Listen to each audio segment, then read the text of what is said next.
Chapter 1. The Quiet Child. The tall ceilings echoed with every step.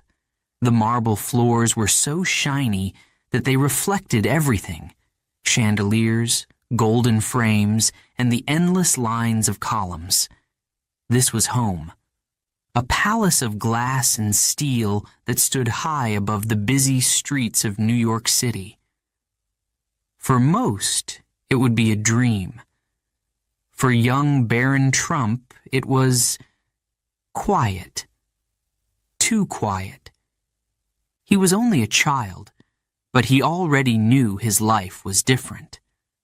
At 5 years old, Barron understood things that most kids didn't. He knew his father was important.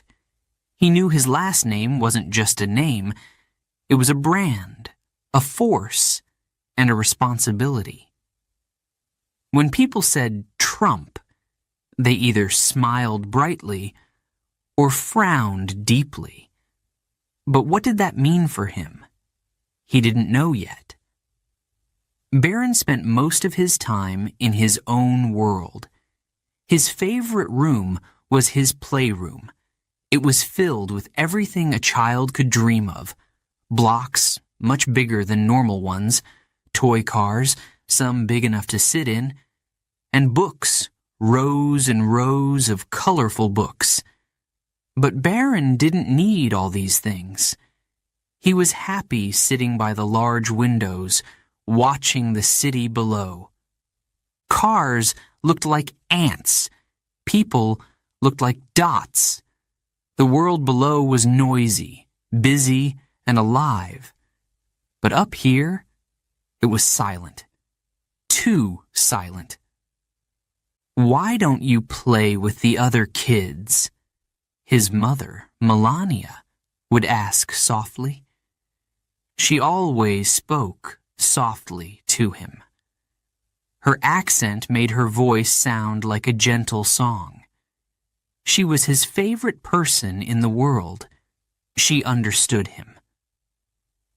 "I don't want to," Barron would reply, looking at his shoes.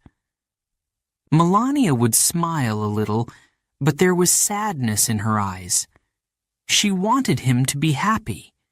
She wanted him to laugh and run like other children. But how could she give him that when the world outside wasn't safe? When every camera wanted a picture of him? When every stranger seemed to have an opinion about him? Barron's father, Donald Trump, was the opposite. Where Melania was quiet, Donald was loud. His voice filled every room he entered. He would call Barron his little guy and pat his head, but Barron sometimes felt small, too small, in his father's presence. Donald was a giant in every way. He was always on the phone, on TV, or giving instructions to someone. "Barron will be the best, the smartest, the strongest," Donald would say proudly to anyone who listened. "He's a Trump, after all." Barron liked hearing that, but it also made him nervous. Was he supposed to be the best at everything? What if he wasn't? School was the hardest part of all. Barron didn't go to a normal school.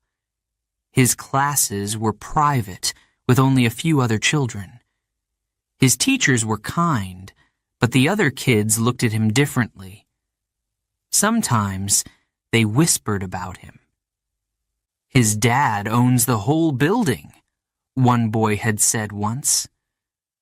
"That's not true," a girl replied. "He owns the whole city." They weren't exactly wrong. Barron wanted to tell them he was just a normal kid. But he wasn't sure if that was true anymore. At home, things weren't much easier. Even though the Trump penthouse was filled with luxury, it felt lonely. Donald was busy with work. His older siblings were grown up and had their own lives. Melania tried her best to be there for him, but Barron often found himself alone.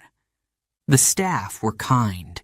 They called him Mr. Barron and always smiled at him. But they weren't friends. They were adults who followed his father's orders.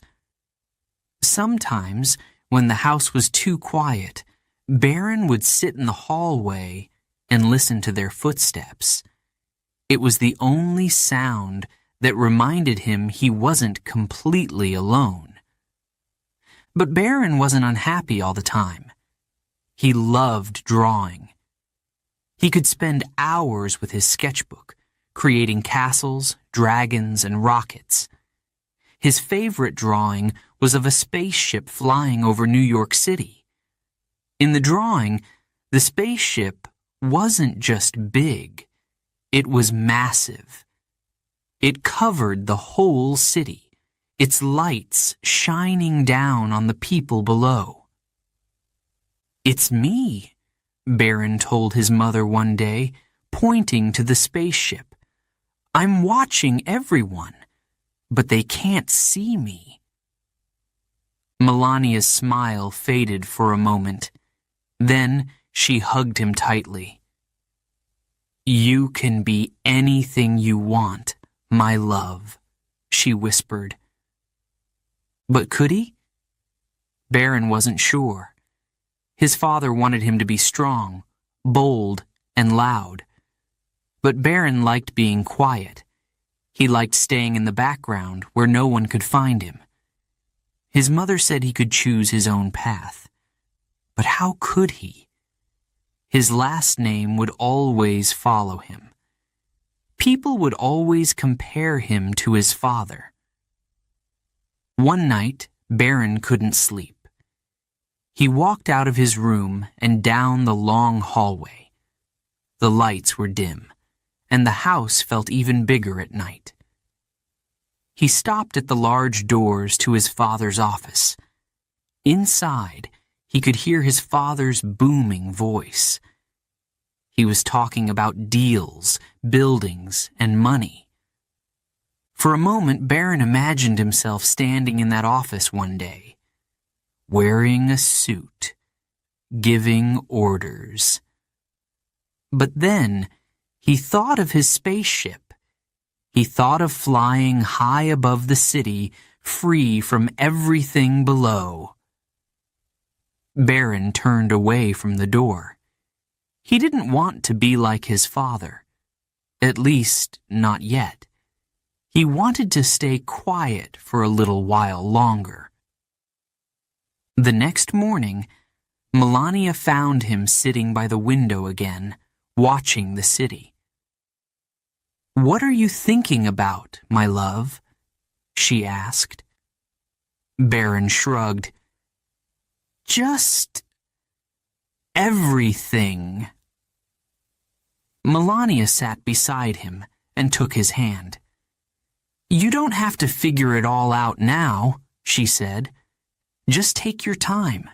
You are special, Barron, in your own way." Barron didn't say anything, but he squeezed her hand. He didn't know what his future would be. He didn't know if he could be like his father or if he even wanted to be. But for now, he was just Barron. The quiet child. And that was enough. Chapter 2. A Mother's Shield. The cameras flashed like lightning, filling the room with blinding bursts of light. Voices called out from every direction, sharp and loud. "Melania, over here. How is Barron? What's it like being the First Lady?" Melania smiled. It was a soft, practiced smile. The kind that gave nothing away. She moved gracefully, her long coat brushing against the polished floors, but her hand never left Barron's shoulder. He stood close to her side, his small face half hidden behind her. He hated the cameras, the noise, the attention. And Melania knew it. When they finally got into the car, the doors shut with a heavy thud, silencing the chaos outside. Melania exhaled deeply and looked down at Barron. He was staring out of the window, his little hands clenched tightly in his lap. "Are you okay, my love?" she asked, her voice calm and soothing. Barron didn't answer right away. His eyes followed the buildings as they blurred past. Finally, he mumbled, "Why do they always look at me? What do they want?" Melania reached over and smoothed his hair. "They don't know you, Barron. They just see a story. But I know you. That's all that matters." But was it all that mattered? Melania wondered this often, late at night when the world was quiet. Being the First Lady brought challenges she had never imagined. Every move she made was judged. Every word she spoke was analyzed. But none of that mattered as much as Barron. He was her heart, her purpose. She had tried to shield him from the spotlight. She had fought to keep his life as normal as possible. But how could she, when his last name was Trump? One afternoon, the whispers started again. A cruel article about Barron had appeared online. It claimed he was strange, that he wasn't like other children. Melania read the words slowly, her hands trembling with anger. She could handle people judging her. She could even handle people judging her husband. But Barron? No, that was too far. She marched into Donald's office, the article clutched in her hand. "Have you seen this?" she demanded, her voice sharper than usual. Donald glanced up from his desk, raising an eyebrow. "What is it now?" "Look what they are saying about Barron," she said, holding the paper out to him. Her voice cracked slightly, but her eyes were fierce. Donald skimmed the article, his expression unreadable. "It's just nonsense," he said finally. "People will talk. You know that." "But he's a child," Melania shot back. "They shouldn't talk about him like this. It's not fair." Donald leaned back in his chair, crossing his arms. "It's part of the package, Melania. They talk about all of us. Barron will get used to it." Melania shook her head. "He shouldn't have to get used to it. He's only 10 years old. He's innocent." Her voice softened on the last word, but her determination didn't waver. Donald sighed, rubbing his temples. "Fine. I'll talk to someone. We'll handle it." But Melania wasn't satisfied. She didn't trust the world to protect Barron. If anyone was going to fight for him, it would be her. That evening, she found Barron sitting on the carpet in his room, drawing. His sketchbook was open, and he was carefully coloring in a picture of a castle. It was surrounded by high walls and guarded by knights with shields. Melania sat down beside him, watching quietly. "What are you drawing?" she asked. "It's a castle," Barron said without looking up. "No one can get inside." The walls are too high. Melania's heart ached at his words. She placed a gentle hand on his back. You don't need walls, Barron. You have me. I will protect you. Barron stopped coloring and looked up at her. But you can't stop them from looking at me, he said softly. Melania didn't know what to say. He was right. No matter how hard she tried, she couldn't make the cameras disappear. She couldn't stop the whispers, but she could make sure he always felt loved. The next day, she made a decision. She would take Barron away from the noise, even if just for a little while. She packed their bags and arranged for a quiet trip to her homeland, Slovenia. It was a place where she had been just another girl, where there were no skyscrapers or reporters. She wanted Barron to see a world beyond the flashing cameras and tall walls. The air in Slovenia was fresh and cool. Barron's face lit up as they walked through the small village where Melania had grown up. He saw animals in fields, children playing without a care, and old houses with wooden roofs. Did you live here? Barron asked, wide-eyed. Melania nodded. Yes, it was simple, but it was home. Barron ran ahead, his laughter echoing through the quiet streets. For the first time in a long time, Melania saw him smile without hesitation. It was as if the weight of his world had been lifted, even if just for a moment. But even in Slovenia, the whispers found them. One afternoon, as they walked through a market, a man stopped them.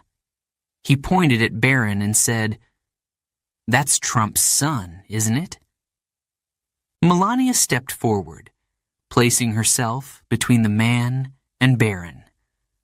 Her face was calm, but her voice was firm. "He is my son," she said, "and he is just a child." The man nodded awkwardly and walked away, but the encounter stayed with Melania. No matter where they went, Barron would always be seen as more than just a boy. She couldn't change that, but she could make sure he knew that he was loved, not for his last name, but for who he was. As they returned to New York, Melania felt more determined than ever. She couldn't silence the world. She couldn't stop the cameras or the gossip, but she could stand by Barron's side. She could teach him to be strong, to hold his head high, and to find peace in the chaos. "You're my son," she told him one night as she tucked him into bed, "and that is the most important thing in the world to me. Not the cameras, not the people. You."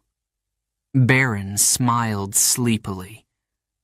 "I know, Mama," he said. And for Melania, that was enough. Chapter 3. The White House Shadows. The car pulled up slowly. The tall gates of the White House opened, and Barron stared out of the window. The mansion looked even bigger than he remembered. Its white walls shone in the sunlight. The flags waved in the wind. Secret Service agents stood everywhere, watching everything. Barron's heart pounded. He was about to live here. This wasn't just a house. It was history.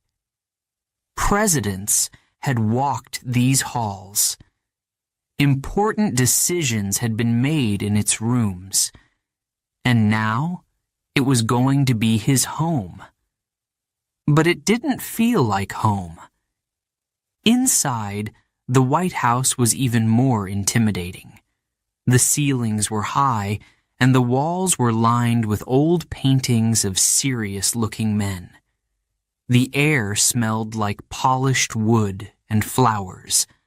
The floors were so clean that Barron could see his reflection.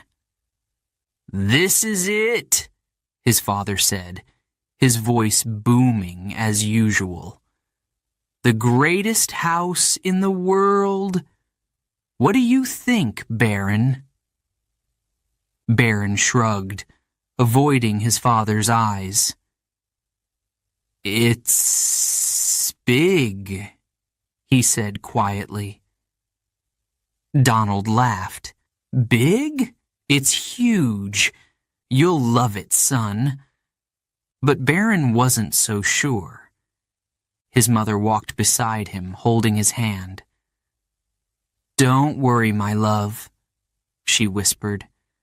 "We will make it comfortable for you." They walked through room after room. Each one was grander than the last. There was the blue room with its shiny gold furniture, the Lincoln bedroom with its old, creaky bed, and the Oval Office, where his father would spend most of his time. Barron didn't say much. He couldn't stop thinking about how quiet the house felt.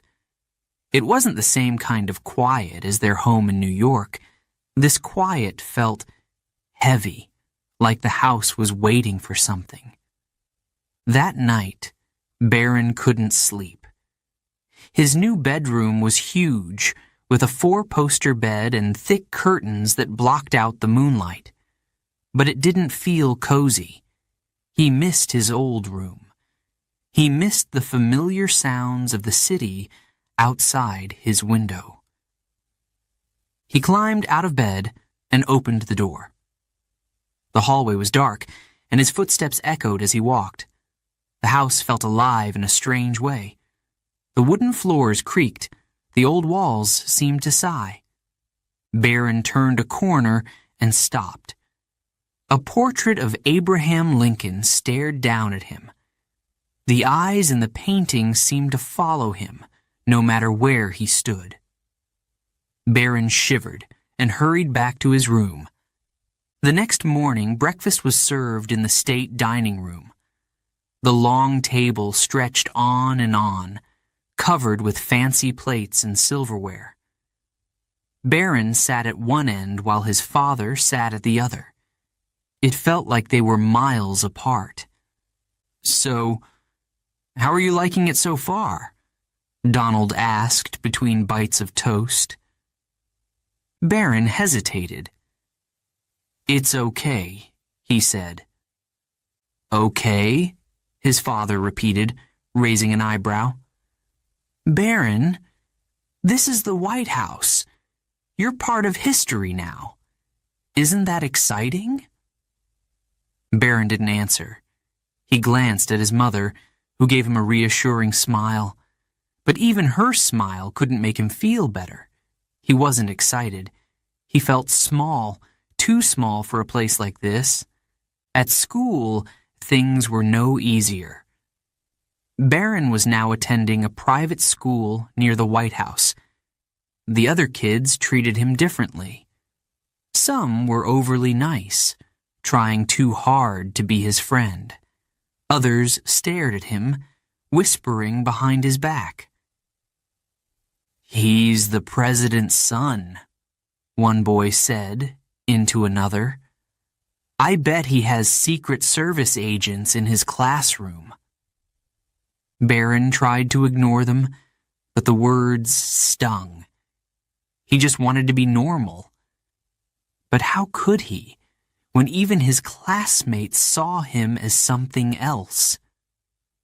One afternoon, Barron overheard 2 staff members talking in the hallway. They didn't notice him standing nearby. "Poor kid," one of them said. "Must be tough, living under such a spotlight." "Yeah," the other replied. But he's a trump. He'll be fine. They're used to the attention. Barron felt a lump in his throat. I'm not used to it, he thought. I'm just a kid. The days turned into weeks, and Barron began to explore the White House more. He discovered hidden staircases, quiet libraries, and old, dusty rooms that no one seemed to use anymore. His favorite place was the garden. It was the only spot where he felt like he could breathe. One afternoon, while walking through the garden, he found his mother sitting on a bench. She was looking at the flowers, lost in thought. "Do you like it here?" Barron asked, sitting beside her.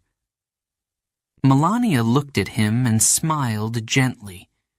"It is not about liking it," she said. "It is about what we must do." Barron frowned. "But I didn't ask to be here. I don't want everyone looking at me all the time." Melania placed a hand on his knee. "I know, my love. It is not easy, but we must be strong. You must be strong. One day you will understand."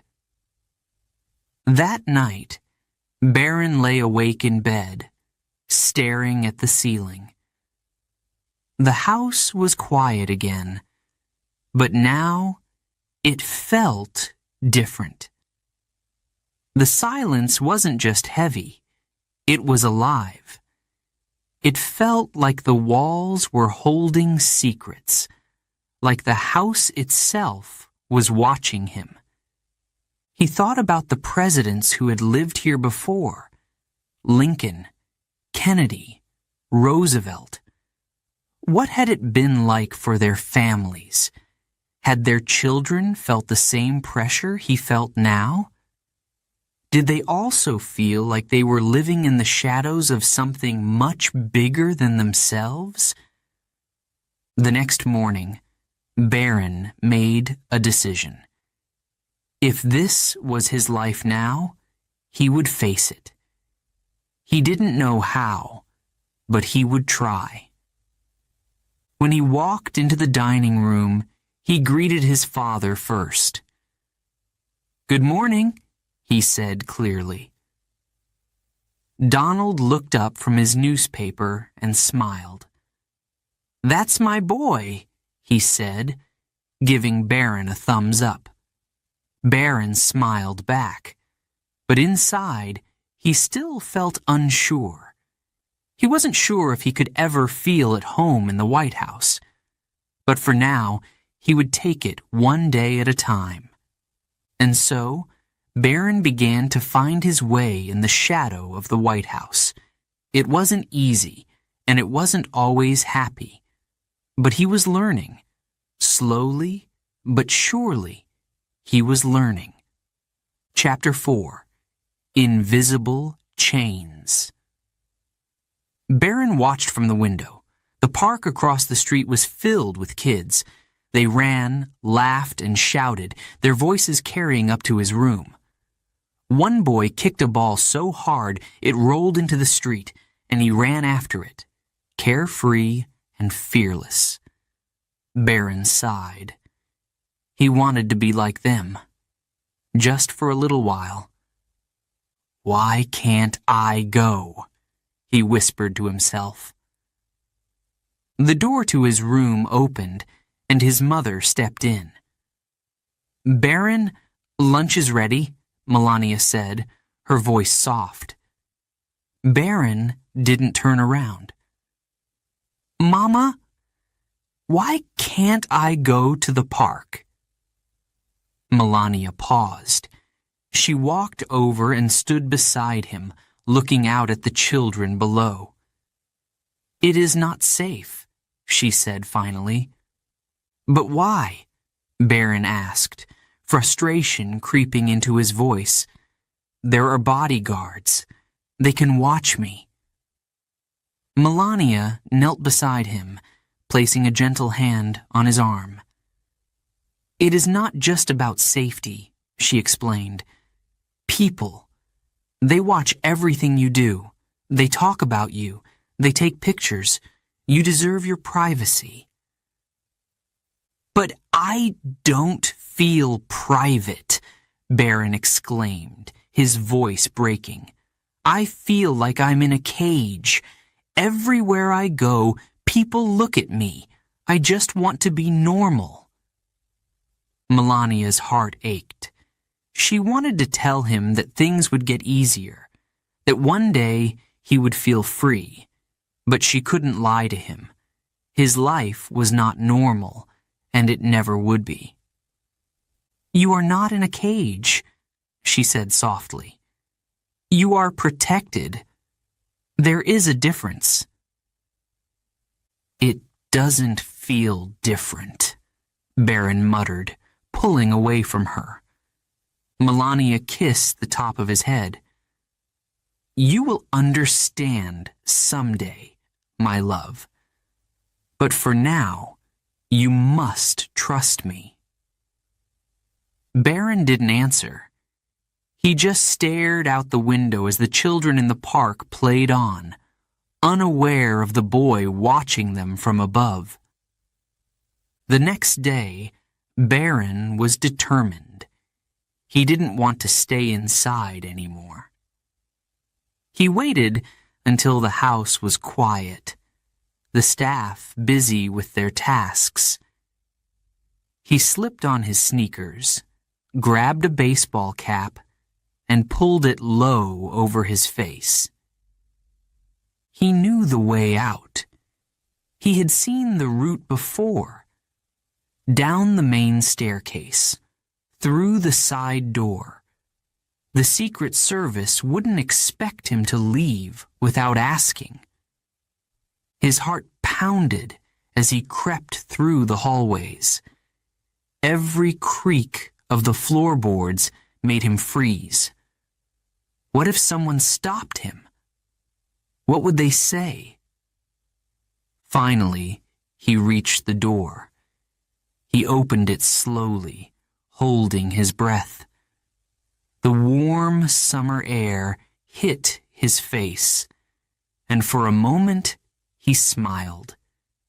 He had done it. He stepped outside and started walking quickly toward the park. He kept his head down, hoping no one would recognize him. But as he crossed the street, he heard someone call out, "Hey! Isn't that Barron Trump?" Barron's chest tightened. He didn't turn around.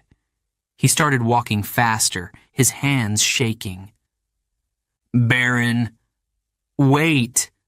the voice called again. Suddenly, two men in suits appeared in front of him. Secret Service. Their expressions were serious, their movements quick.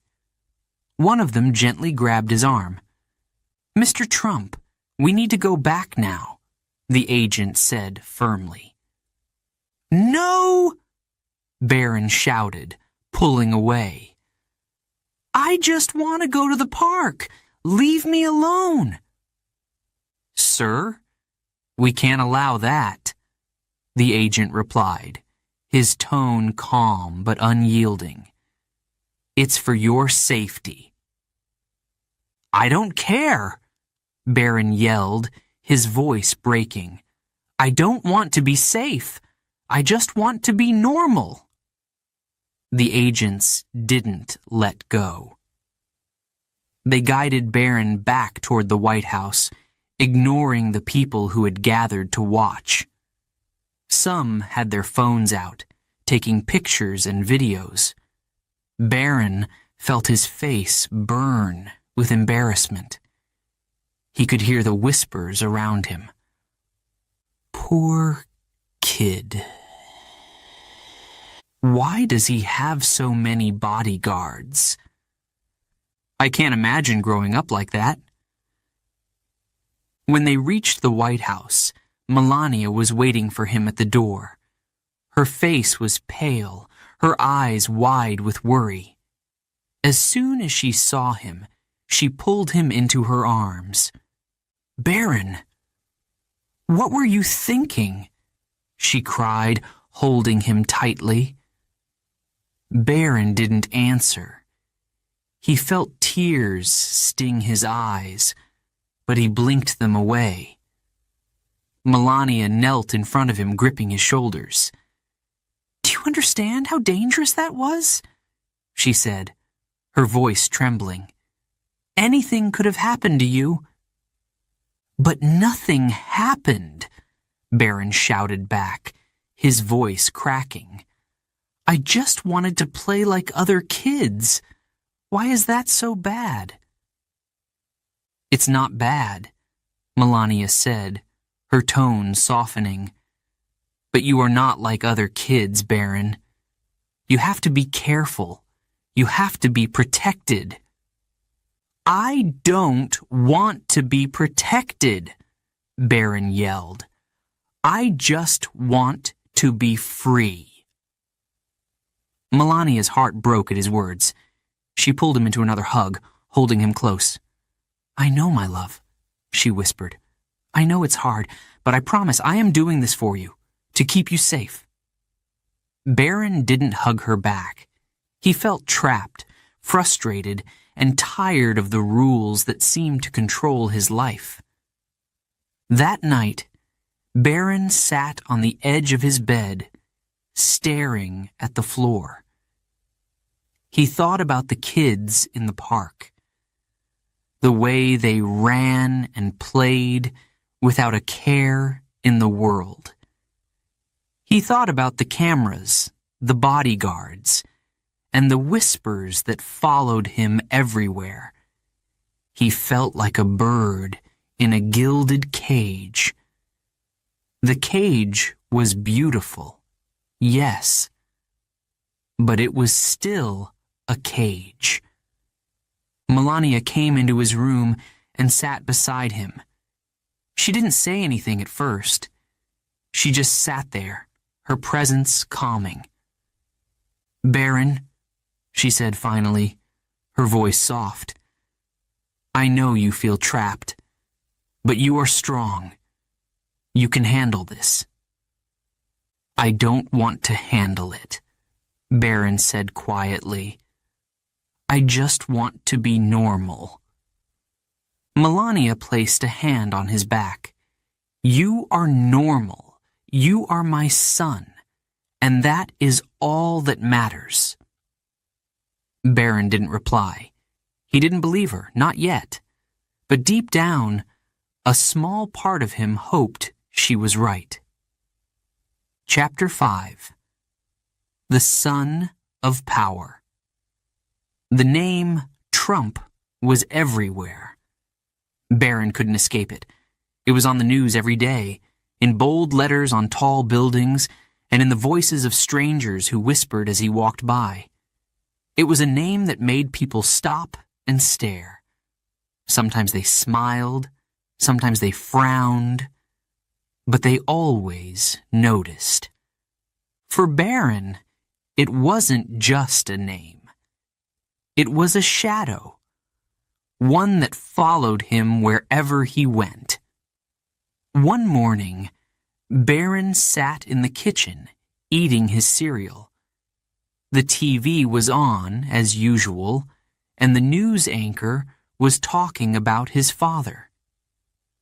"President Trump faces criticism for his latest decision," the voice said.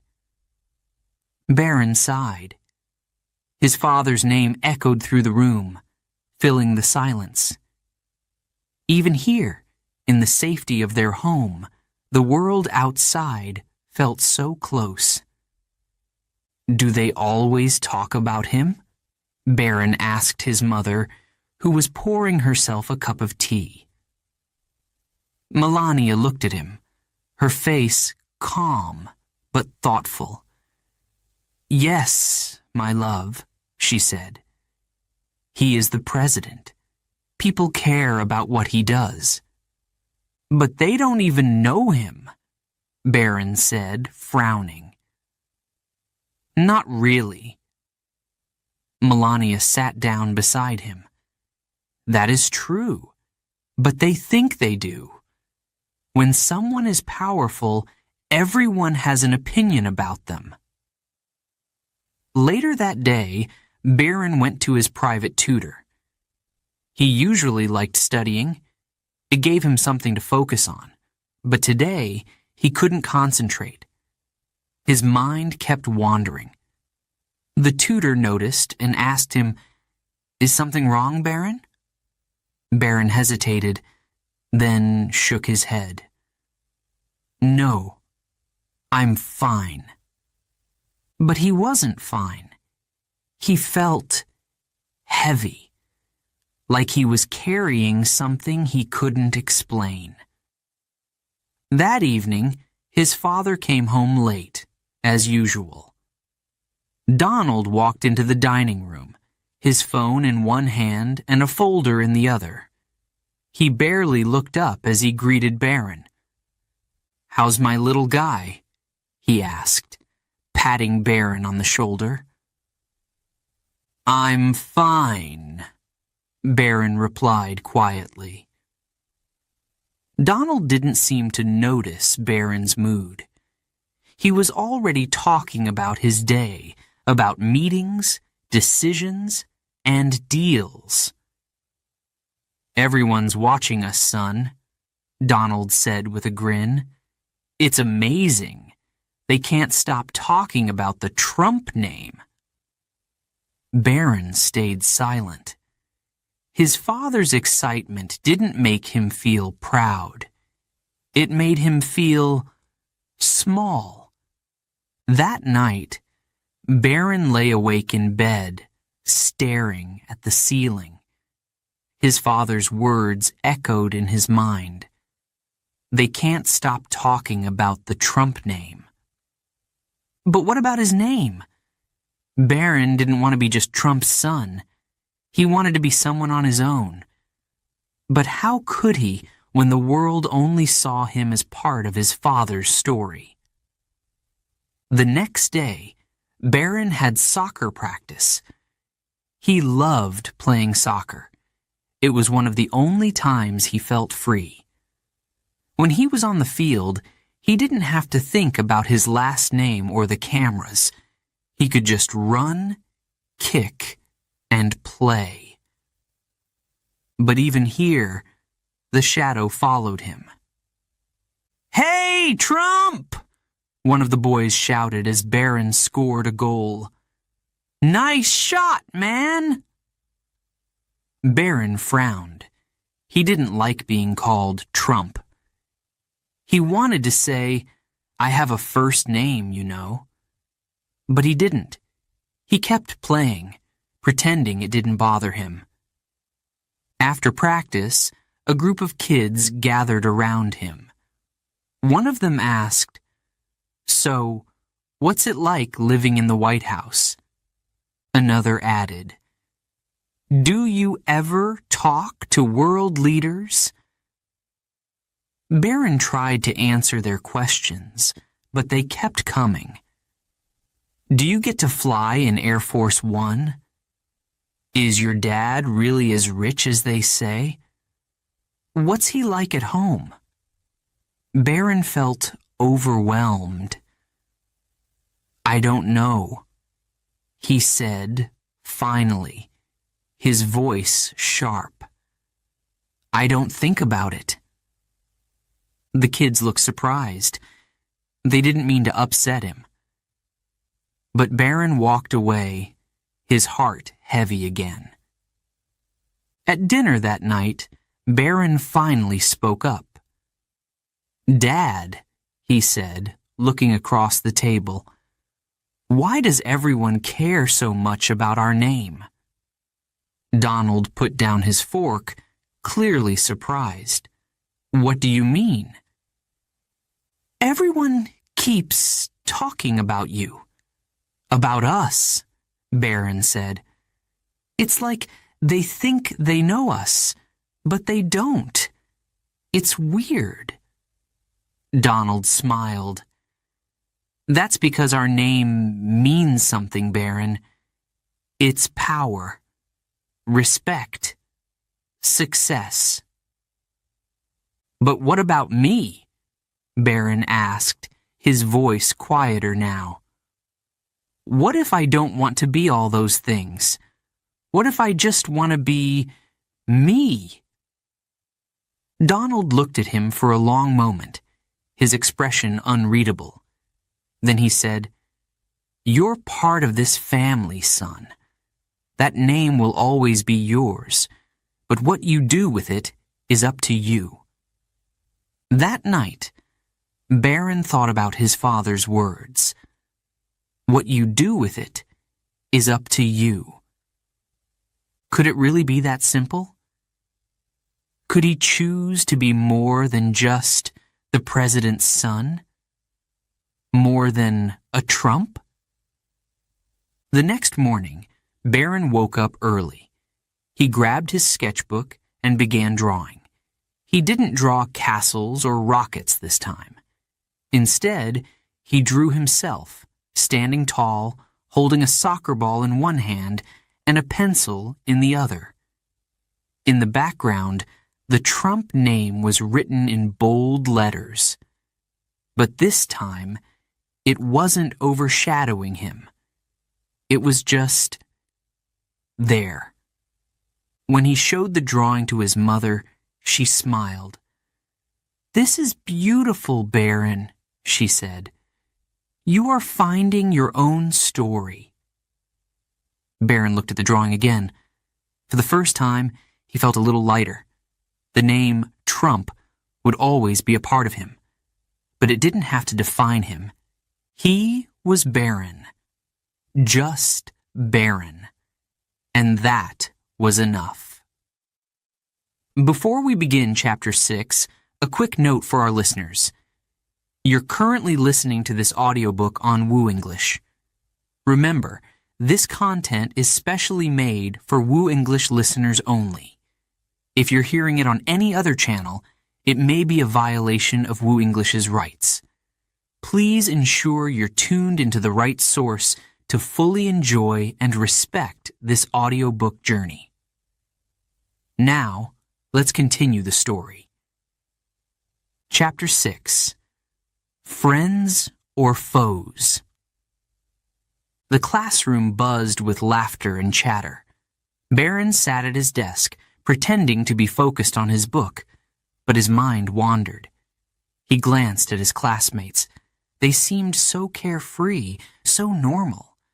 He wanted to feel like that too. "Hey, Barron," a boy's voice called. It was Ethan, one of the few kids Barron talked to at school. Barron looked up and smiled a little. "Hi." "Do you want to sit with us at lunch today?" Ethan asked, gesturing toward a small group of kids in the corner. They were laughing and joking, their voices echoing in the large classroom. Barron hesitated. He wasn't sure if they really wanted him there or if they were just curious about him, but Ethan seemed genuine. "Sure," Barron said quietly. At lunch, Barron sat with Ethan and his friends. They asked him a lot of questions, but not the usual ones about his dad or the White House.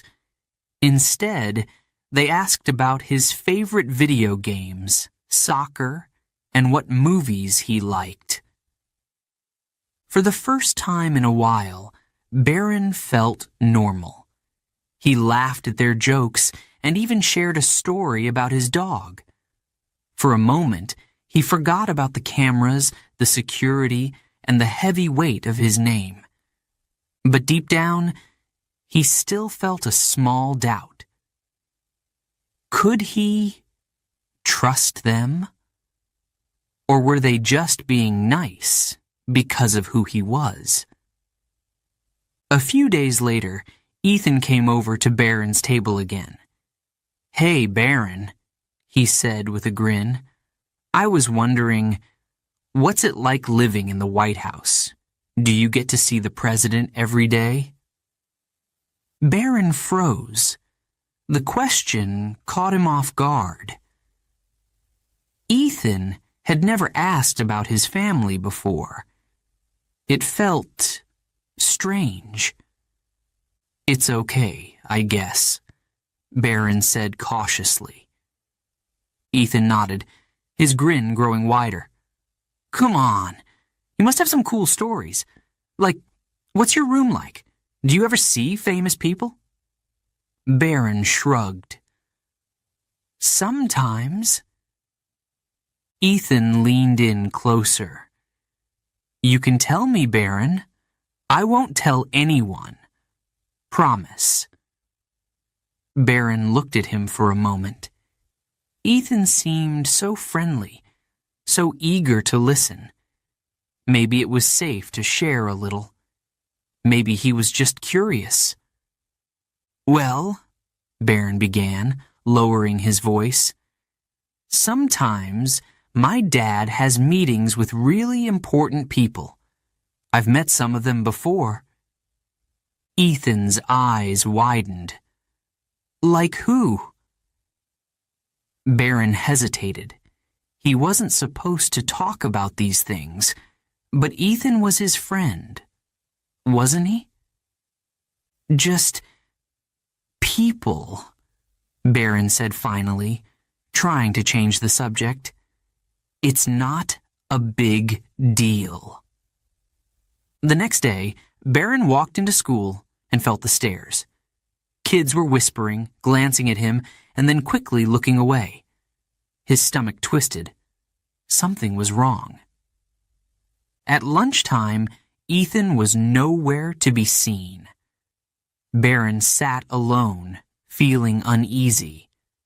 That's when one of the teachers approached him, holding a newspaper.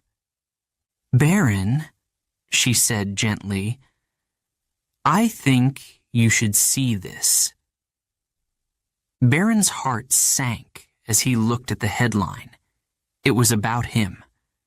A tabloid article filled with private details about his life, about his father's meetings, about his room in the White House.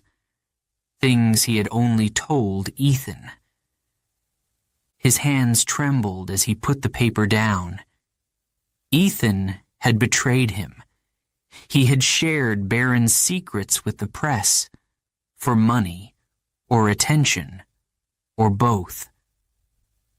When Barron saw Ethan in the hallway later, he confronted him. "Why did you do it?" Barron asked, his voice shaking with anger. Ethan tried to smile, but it looked forced. "It's not a big deal, Barron.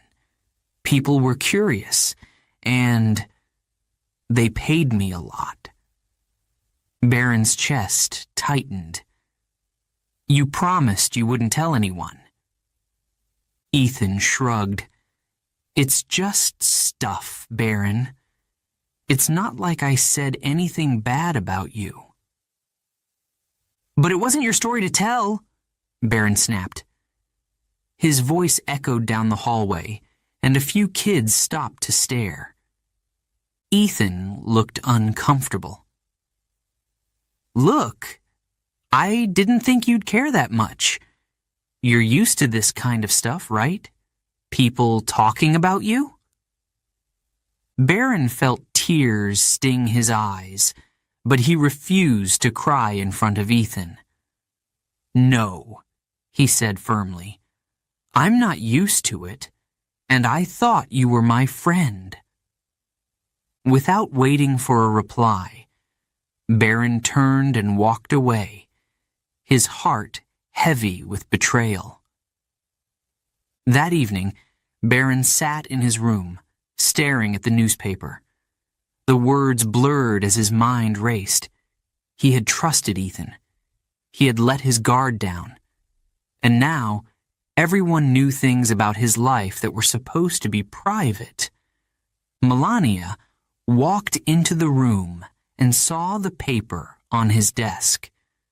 her face softened with concern. "Barron, what happened?" she asked, sitting beside him. Barron told her everything. About Ethan, about the betrayal, about how he felt like he couldn't trust anyone. Melania listened quietly, her hand resting on his back. When he finished, she said softly, "I am so sorry, my love. Sometimes people will disappoint you, but this does not mean you should close your heart." "How can I trust anyone now?" Barron asked, his voice small. Melania thought for a moment. "Trust is like a plant," she said. "It takes time to grow. You must choose carefully who you give it to. Not everyone deserves it, but some people do. You will find them." Barron didn't feel comforted. Not yet. But he nodded. His mother's words stayed with him as he lay in bed that night, staring at the ceiling. The next day at school, Barron avoided everyone. He didn't talk. He didn't laugh. He didn't smile. He felt like a wall had gone up inside him. A wall to keep people out, to keep himself safe. But deep down, he didn't want to live behind a wall forever. He wanted friends. Real friends. People he could trust. For now, though, he stayed quiet. He stayed guarded. He had learned his lesson. Trust was precious, and not everyone deserved it. Chapter 7. A World Divided. Barron sat in the back seat of the car, staring out the window. The streets were full of people, holding signs and chanting. Some of the signs had his father's name in bold letters. Some were supportive. Others were not. He pressed his forehead against the glass, feeling a strange mix of emotions. He had seen protests on TV before, but seeing it in person was different. It was louder. It was angrier. It felt real.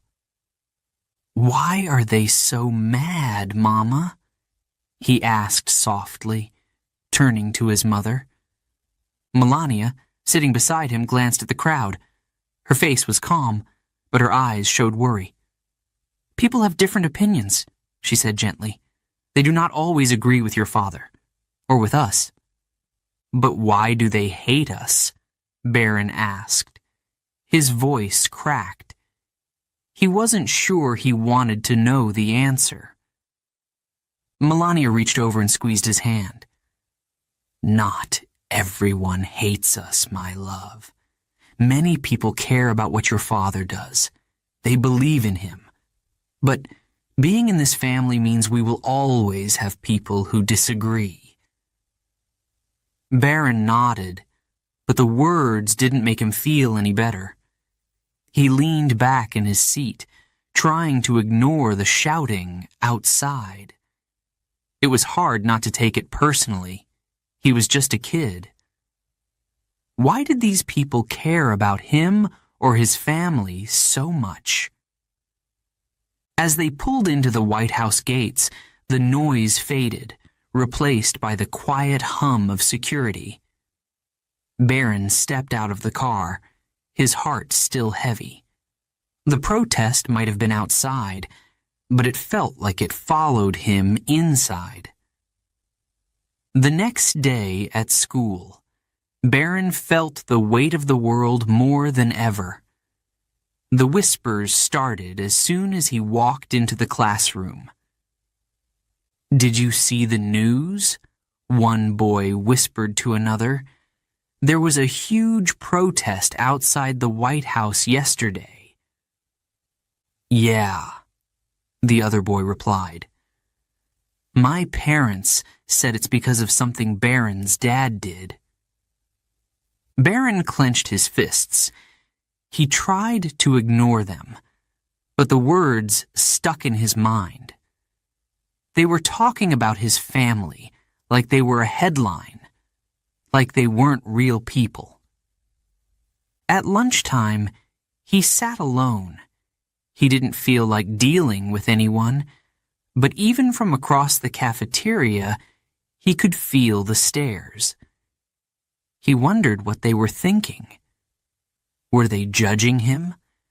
Did they blame him for his father's decisions? That evening, Barron sat on the couch, scrolling through his phone. He knew he shouldn't look at social media, but he couldn't help himself. The comments were everywhere. Trump's son is probably just like him. Poor kid. He didn't choose this life. He's rich. What does he have to complain about? Barron put his phone down, his chest tight. He felt trapped between two worlds. On one side, people expected him to be just like his father, confident, bold, and powerful. On the other side, people assumed he was spoiled and didn't understand how hard life could be. But no one really saw him. The real him. Later that night, Barron found his mother in the kitchen. She was sitting at the counter, a cup of tea in her hands. She looked up when he walked in and smiled softly. "What's wrong, Barron?" she asked. She always seemed to know when something was bothering him. Barron sat down across from her. "Why does everyone think they know me?" he asked, his voice small. "They don't know what I'm like. They don't know what it's like to be me." Melania reached across the table and took his hand to his hand. "You are right," she said. "They do not know you, but you cannot let their opinions change who you are." "It's hard, Mama," Barron said. "Everywhere I go, people talk about me, or Dad, or us. It's like I can't just be Barron. I'm always Trump's son." Melania nodded, her face thoughtful. "It is not fair," she admitted. "But you must remember, you are more than your last name. You are strong, kind, smart, and you are my son." Barron felt a lump in his throat. He wanted to believe her, but it was hard. The world seemed so divided. He didn't know where he fit in. The next day at school, Barron faced another challenge. During history class, the teacher started a discussion about the presidency. One of the students raised their hand and said, "I think the president is doing a terrible job. My parents say he only cares about himself." Barron froze. He could feel everyone's eyes on him. The teacher glanced at Barron, then quickly changed the subject, but the damage was done. Barron felt like he was shrinking in his seat. He wanted to say something, to defend his father. But what could he say? After class, one of the boys approached him. "Hey, Barron," he said awkwardly. "I didn't mean anything by what I said in there. I was just repeating what my parents told me." Barron nodded, but he didn't respond. He didn't trust himself to speak without his voice shaking. That evening, Barron sat alone in the garden behind the White House. The air was cool, and the stars were just starting to appear. He thought about everything that had happened over the past few days. The protests, the whispers, the stares. He felt like he was caught in the middle of a world that was always arguing, a world that judged him before knowing him. But as he looked up at the stars, he remembered his mother's words. You are more than your last name. Barron took a deep breath. Maybe he couldn't change how people saw him. Maybe the world would always be divided. But he could decide how he saw himself. And that was a start. Chapter 8. The Weight of Expectations. The dining room was filled with the warm glow of chandeliers. The long table was set with fine china, and the smell of roasted chicken filled the air. Barron sat at one end, his father at the other. His mother sat between them. Her face calm as always. The table was quiet, except for the clinking of silverware. Barron picked at his food, barely touching it. His mind was elsewhere. He felt the weight of the room, the weight of the expectations that seemed to follow him everywhere. Barron. Donald's voice boomed suddenly, breaking the silence. You've been quiet. What's on your mind? Barron looked up, startled. His father's eyes were sharp, focused on him. Barron hesitated, then shrugged. Nothing. Come on, Donald said, leaning back in his chair. You're a trump. You've always got something to say. Let's hear it. Barron clenched his fork tightly. He wanted to speak, but the words caught in his throat. He felt his mother's gentle gaze on him, silently encouraging him to talk. I was just thinking, Barron began slowly, about what I want to do when I grow up. Donald grinned. That's my boy. Planning for the future already. So, what is it? Real estate? Business? Maybe politics? Barron looked down at his plate. His father's voice was filled with excitement, but Barron didn't share it. Actually, I don't think I want to do any of those things, he said quietly. The room fell silent. Donald's smile faded, replaced by a frown. What do you mean? He asked, his voice firm. You're a trump. Business and politics are in your blood. Barron shifted uncomfortably in his chair. He could feel his father's eyes on him, heavy with expectation. I know, he said softly, but I don't think it's for me. What do you mean it's not for you? Donald asked, his tone growing sharper. You've got everything you need to succeed. You've got the name, the resources, the connections. You can do anything. Barron looked up, his hands trembling. But I don't want to be known just because of my name, he said, his voice breaking. I want to do something that's mine, something I care about. Melania placed a gentle hand on Barron's shoulder. It's okay, Barron, she said softly. Tell us what you mean. Barron took a deep breath. I like soccer, he said. I want to play professionally, or maybe study art. I love drawing. I want to do something that makes me happy. Donald's expression hardened. Soccer? Art? Barron, those are hobbies, not careers. You're part of this family. You have responsibilities. Barron felt a lump in his throat.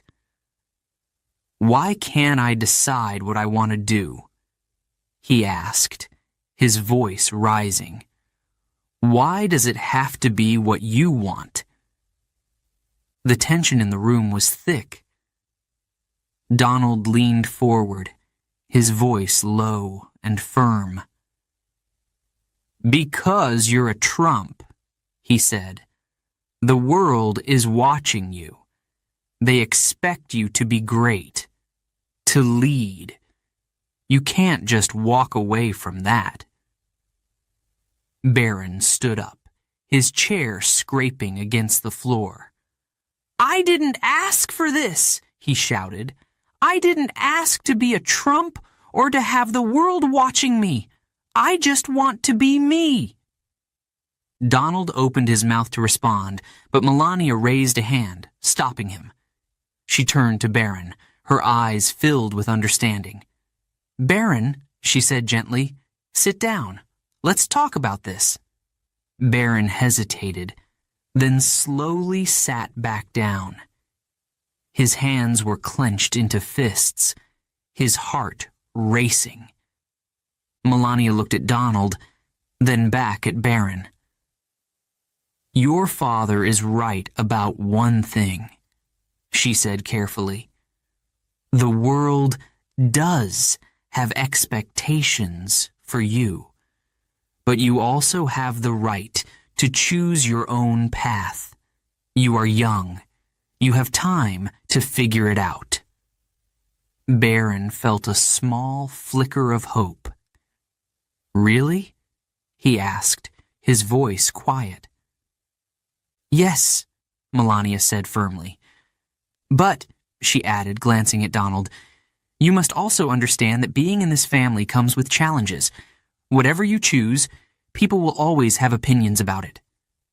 Donald sighed, his expression softening slightly. "Look, Barron," he said, his tone less sharp, "I just want what's best for you. I know how hard the world can be. I don't want you to waste your potential."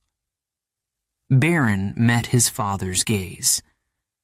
"I know, Dad," he said, "but I need to figure out what my potential is, not just follow what everyone expects." The room fell silent again, but this time it felt different. The tension was still there, but so was a sense of understanding. Barron had spoken his truth, and for the first time, his father seemed to really hear him. "I'll think about it," Donald said finally, his voice gruff. "But don't think this means you can slack off. Whatever you decide to do, you'll need to work hard. Understand?" Barron nodded, a small smile tugging at the corners of his mouth. "I understand." That night, Barron sat in his room, sketching in his notebook. He felt lighter, like a weight had been lifted off his shoulders. For the first time, he felt like his dreams were within reach. They wouldn't be easy to achieve, but they were his. He glanced out the window at the city lights. The world outside was still big and overwhelming, but it didn't feel as heavy anymore. Barron was starting to see a future that belonged to him, not just to his name. And that was a good start. Chapter 9. Between Two Worlds. The plane descended slowly, and Barron looked out of the window. The landscape below was different from anything he had ever seen. Rolling green hills, small villages with red roofs, and narrow roads winding through forests. "This is Slovenia?" he asked his mother, his voice filled with curiosity. "Yes," Melania replied with a soft smile. "This is where I grew up. It is not like New York or Washington, but it is home." Barron nodded, pressing his forehead to the glass. He had seen pictures of Slovenia before, but being here felt different. It was quiet, peaceful, simple.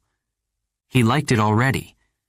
When they arrived at the small village where his mother had grown up, Barron couldn't stop staring.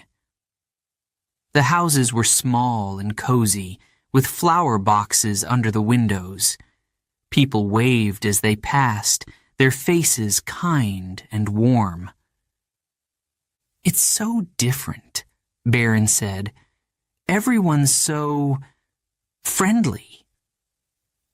Melania laughed softly. "Yes, my love. Life here is slower. People take time to know each other. There is no rush." Barron followed his mother through the village, listening as she spoke to the locals in her native language. They smiled at him, some patting his shoulder or saying something he didn't understand. He smiled back, feeling a strange sense of calm. They stayed in a small house that belonged to Melania's sister. It wasn't fancy, but it was cozy. Barron's room had a wooden bed, a small desk, and a window that overlooked the hills. At night, he could hear crickets chirping and the soft rustle of leaves. "This is so different from the White House," Barron said one evening as he sat by the window. Melania joined him, looking out at the darkened hills. "Yes," she said softly, "but sometimes a simple life is the happiest life." Barron thought about her words. He loved the quiet of Slovenia. He loved the way people treated him like a normal boy, not the son of a president. For the first time in a long time, he felt free. During their visit, Barron spent his days exploring. He hiked through the hills, picking wildflowers and watching birds. He helped his mother's family with chores, like feeding the chickens and picking vegetables from the garden. One afternoon, he sat by a small river, dipping his feet into the cool water. He felt happy. It was a feeling he hadn't felt in a long time. But the peace didn't last forever. One evening, as Barron and Melania walked through the village, a man approached them. He held a camera and started taking pictures. Melania immediately stepped in front of Barron, her expression sharp. "No," she said firmly, her voice strong despite her calm tone. "Please, leave us alone." The man hesitated, but then he lowered his camera and walked away. Barron watched him go, his chest tightening. He had forgotten, just for a little while, that his life was never truly private. The next morning, Barron woke up to find his name in the news again. A picture of him by the river had been posted online, along with an article about his visit to Slovenia. It wasn't anything negative, but it still stung. "Why can't they just leave us alone?" Barron asked his mother at breakfast. "I'm just a kid." Melania placed a hand on his arm. "I know, my love," she said softly. "But this is our life. People will always be curious." Barron frowned. "I don't want them to be curious. I just want to live." Melania's face softened, and she reached across the table to hold his hand. "You are stronger than you know, Barron," she said. "You can find peace, even in a life like ours, but you must choose it." When it was time to leave Slovenia, Barron felt a deep sadness. He didn't want to go back to the loud, busy world of Washington. He didn't want to face the cameras, the whispers, or the expectations. On the plane ride home, he stared out the window, watching the hills disappear into the clouds. "I wish we could stay," he said quietly. Melania placed a hand on his shoulder. "I know," she said, "but the world is waiting for us, and you are strong enough to face it." Back in Washington, the noise of the city hit him like a wave. The crowds, the cameras, the constant hum of activity. It was overwhelming. Barron returned to his routine, but something felt different. He couldn't stop thinking about Slovenia, about the peace he had felt there, about the boy he had been in that small village, free, happy, and unburdened. One evening, Barron sat in the White House garden, sketching in his notebook. He drew the hills of Slovenia, the small houses, and the river where he had sat. His father walked by and stopped, looking over his shoulder. "What's that?" Donald asked. "Slovenia," Barron replied without looking up.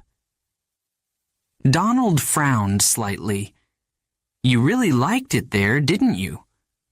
Barron nodded. "It felt real. Like life. There is about more than just money or power." Donald sat down beside him, a rare moment of quiet between them. "Life is different everywhere," he said, "but no matter where you are, you have to find your own way, your own purpose." Barron looked at his father, surprised by his words. "Do you think I can?" he asked. Donald smiled faintly. "You're my son," he said. "Of course you can." That night, Barron thought about his father's words. He realized that he didn't have to choose between two worlds. He could carry the peace of Slovenia with him, even in the chaos of his life. He could be strong like his father and calm like his mother. He could find his own way. And for the first time, he believed it. Chapter 10. Breaking the Silence. The morning started like any other. Barron sat at the kitchen table, scrolling through his phone as he sipped his orange juice. But then he saw it, a headline. Bold and cruel. Barron Trump, troubled teen or problem child. His stomach dropped. The article was full of lies, stories about him skipping school, fighting with his parents, and being spoiled beyond belief. None of it was true, but the words hurt. He threw his phone down, his hands trembling. "Why do they do this?" he muttered. "Why do they make up stories about me?" Melania looked up from her tea, her expression calm but concerned. "It is what people do when they do not know the truth," she said, "but you must not let it get to you." "It's not fair," Barron said, his voice rising. "I don't even talk to the press. How can they write these things when they've never even met me?" Melania walked over and placed a hand on his shoulder. "I know it is unfair, my love," she said softly. "But staying quiet is sometimes the best way." But Barron shook his head. "Not this time," he said firmly. "I'm tired of being quiet. I'm tired of letting people think they can say whatever they want about me." That afternoon, Barron sat in his room, staring at a blank page in his notebook. His mind raced. What would he say? How could he explain what it was like to live his life? After a few moments, he picked up his pen and began to write. The words flowed out of him, raw and honest. He wrote about the cameras, the whispers, and the pressure to be perfect. He wrote about how lonely it felt to live in a world where everyone thought they knew him. When he finished, he read it over. His hands were shaking, but his heart felt lighter. He knew what he had to do. The next day, Barron asked his parents if he could speak publicly. At first, Donald raised an eyebrow. "You sure about this, son?" he asked. "Once you say something, you can't take it back." "I'm sure," Barron said. "I need people to know the truth. I need them to know who I really am." Melania nodded, her face filled with pride. "If this is what you want, Barron, we will support you." A week later, Barron stood backstage at a press conference. The room beyond was filled with reporters, their cameras pointed at the podium. His heart pounded as he peeked out at the crowd. He had never spoken in front of so many people before. "You've got this," Melania whispered, squeezing his hand. Donald gave him a pat on the back. "Go out there and show them who you are," he said. Barron nodded, taking a deep breath. Then he stepped out onto the stage. The cameras flashed as Barron approached the microphone. He gripped the edges of the podium, his palms sweaty. For a moment, he couldn't speak. The room was so quiet, he could hear his own heartbeat. Then he looked up and saw his mother, standing in the wings. Her eyes were filled with encouragement. He thought of her strength, and it gave him courage. "My name is Barron Trump," he began, his voice steady but soft. "For years, I've stayed silent. I've let people say things about me, things that aren't true. I thought it was easier that way, but today I want to speak for myself." The room was silent, every eye on him. "I am not just the president's son," Barron continued. "I am a person. I have feelings. I have dreams. And I am more than the stories people write about me." He paused, his hands gripping the podium tighter. It's hard to grow up when the world is watching your every move. It's hard to be a kid when people expect you to be perfect. And it's even harder when people think they know you, but they don't. Barron's voice wavered, but he kept going. "I've been called spoiled. I've been called troubled. I've been called things that hurt, things that aren't true.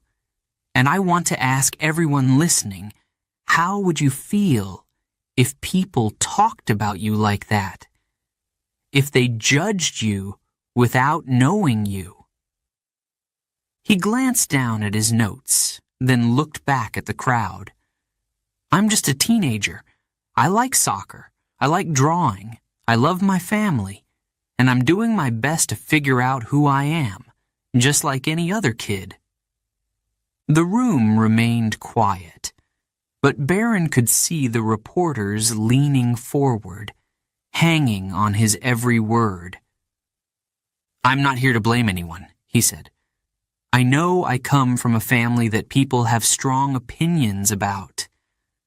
But I want to remind everyone, behind every headline, there is a person. Behind every picture, There is a story you don't know. He took a deep breath, his voice growing stronger. I hope that after today, people will think twice before they believe everything they read. And I hope they will remember that even people in the spotlight deserve kindness. When he finished, the room erupted into applause.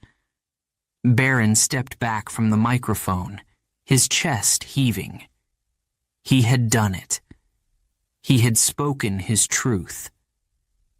His mother met him as he walked off stage, wrapping him in a tight hug. "I am so proud of you," she whispered. Donald clapped him on the back, his face filled with pride.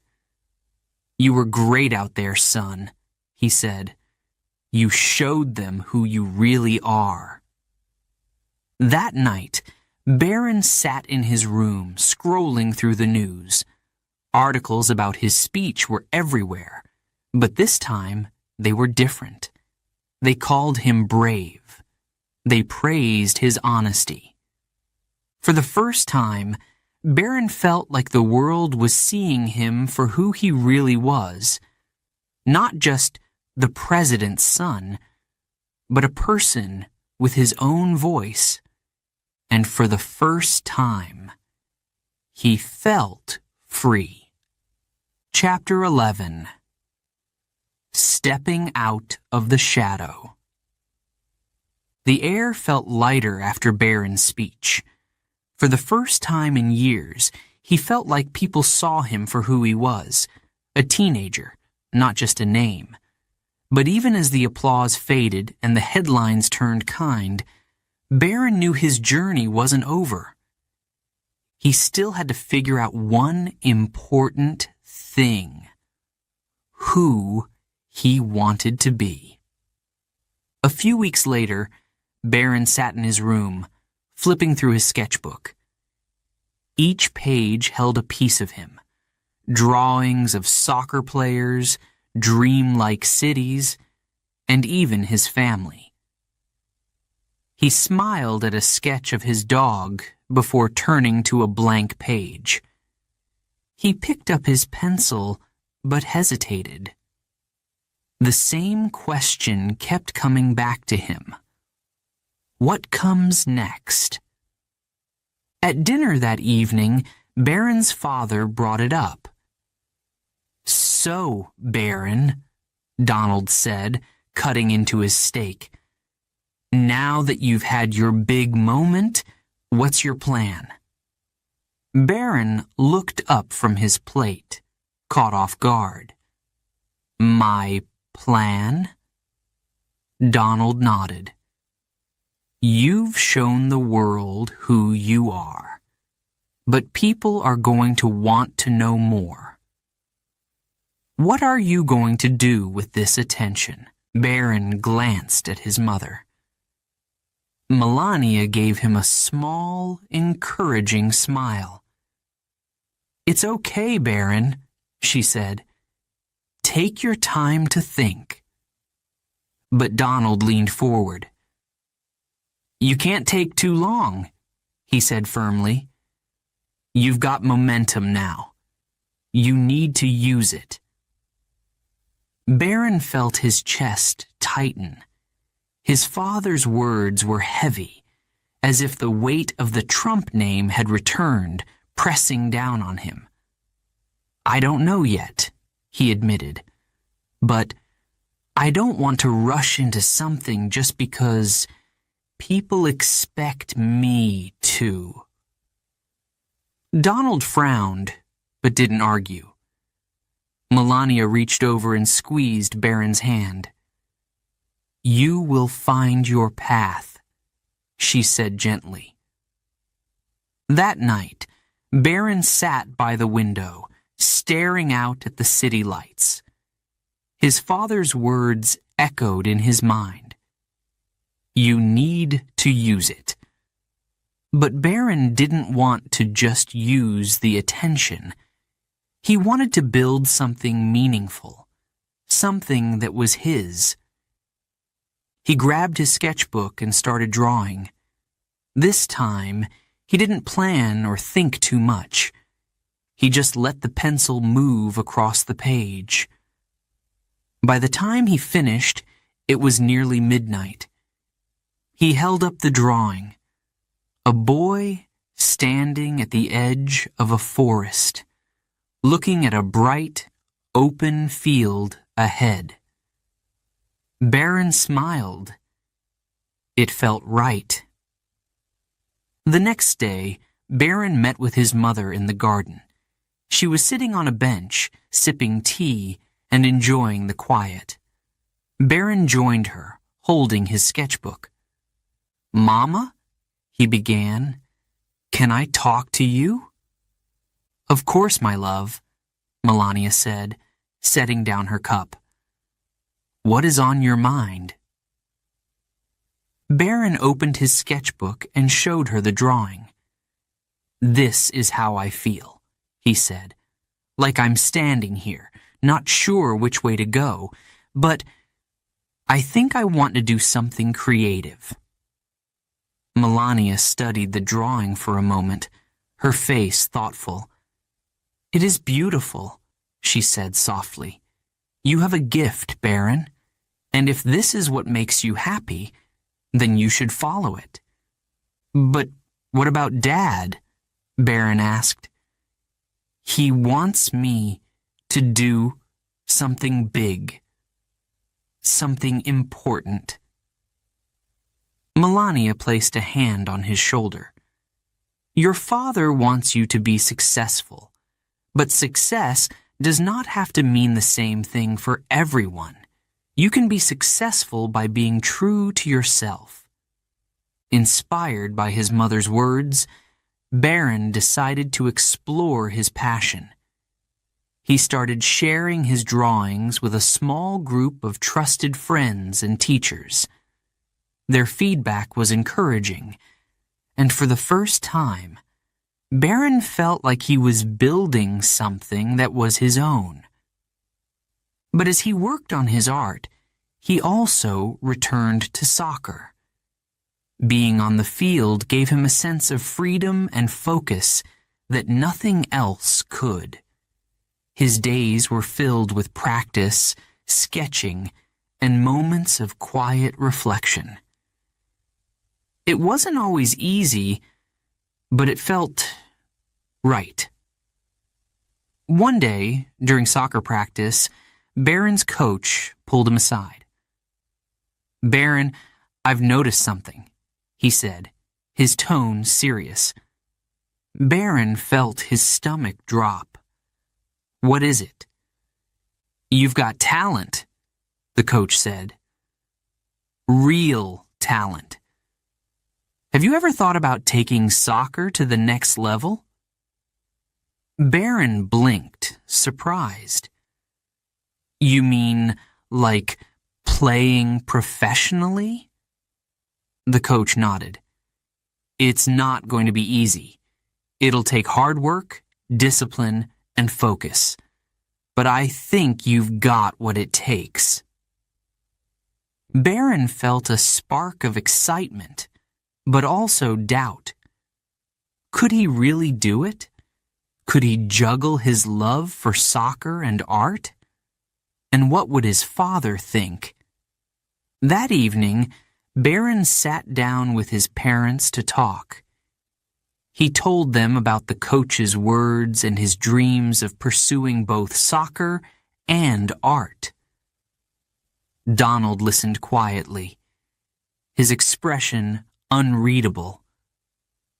When Barron finished, there was a long pause. "You want to do both?"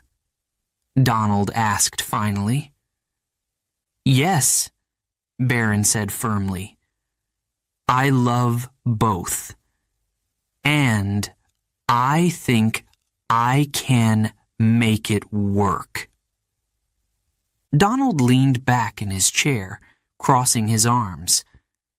"It's going to be tough," he said. "Balancing two passions isn't easy, but if anyone can do it, it's you."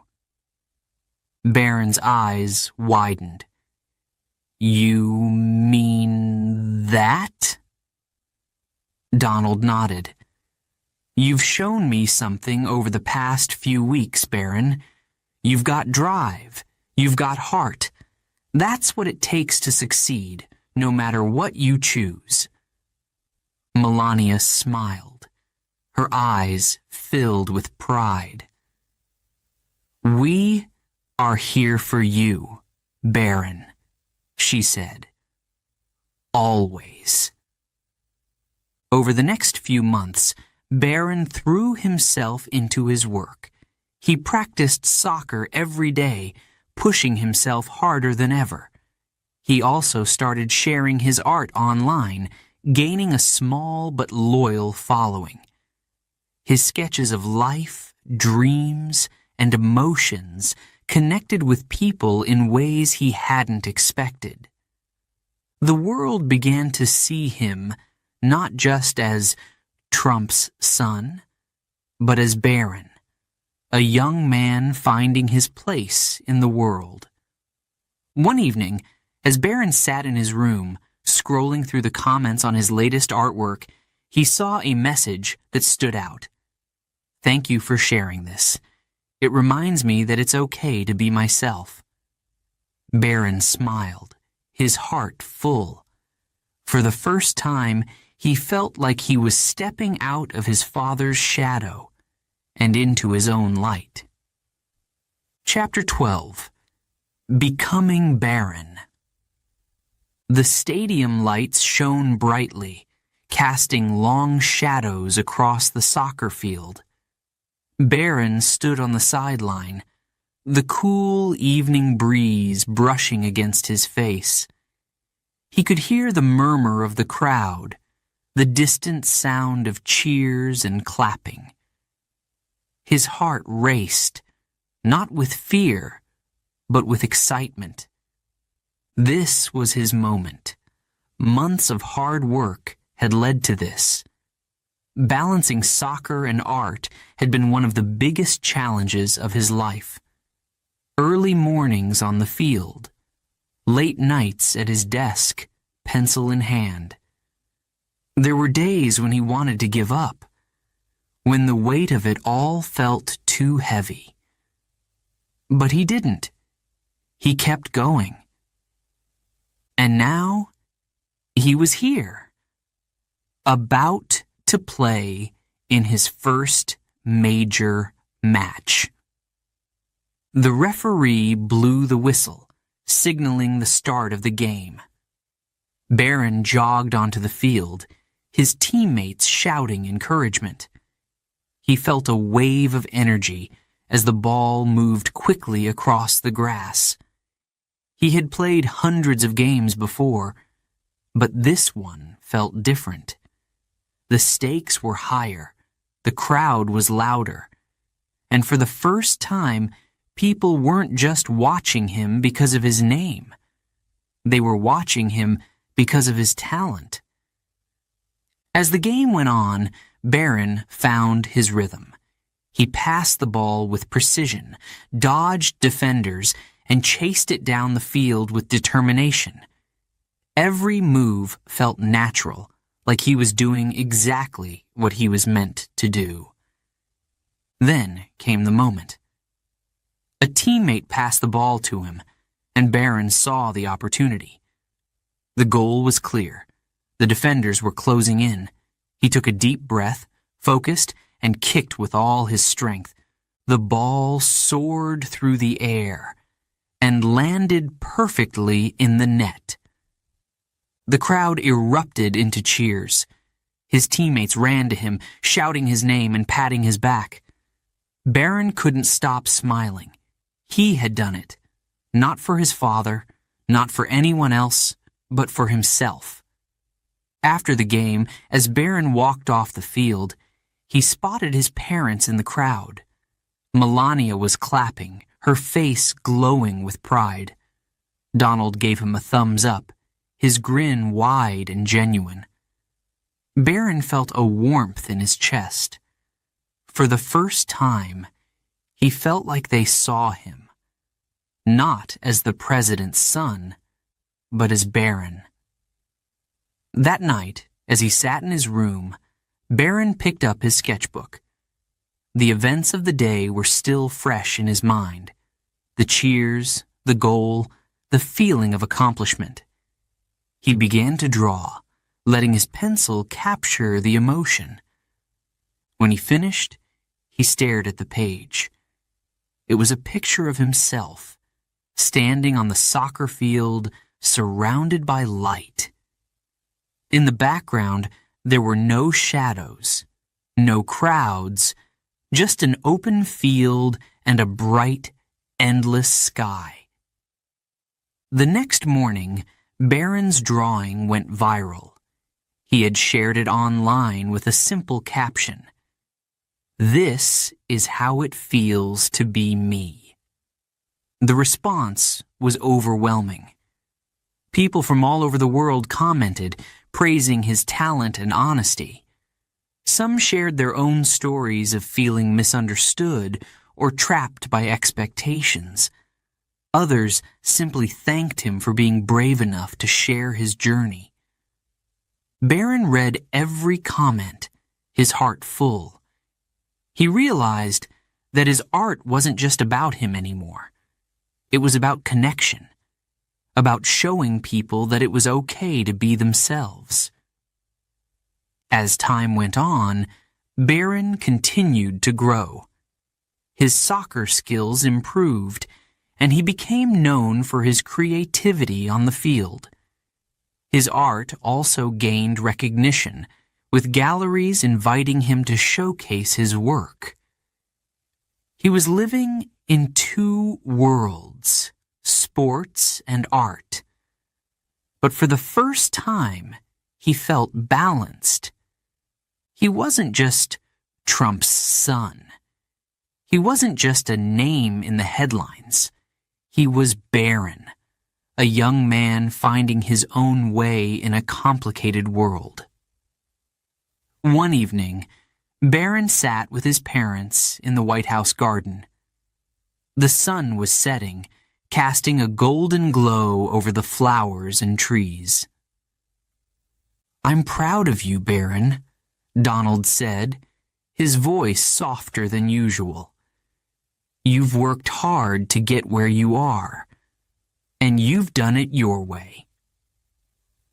Melania smiled, her hand resting on Barron's shoulder. "You have shown strength, my love," she said, "and kindness. That is what makes you special." Barron looked at his parents, feeling a deep sense of gratitude. "Thank you," he said quietly, "for believing in me." That night, Barron sat at his desk, staring out at the city lights. He thought about everything he had been through, the struggles, the pressure, the doubts. But he also thought about the lessons he had learned, about the people who had supported him, about the dreams he had yet to chase. He picked up his sketchbook and turned to a blank page. Slowly, he began to draw. This time, he drew a path winding through a forest, leading to a bright horizon. Along the path were footprints, each one leading farther and farther away from the shadows. When he finished, Barron smiled. The drawing wasn't just art. It was a reflection of his journey. A journey that was far from over. As he closed the sketchbook, Barron felt a sense of peace. He didn't have all the answers, and he knew there would be more challenges ahead. But for the first time, he felt ready to face them. He wasn't just living in someone else's shadow anymore. He was stepping into his own light. He was becoming Barron.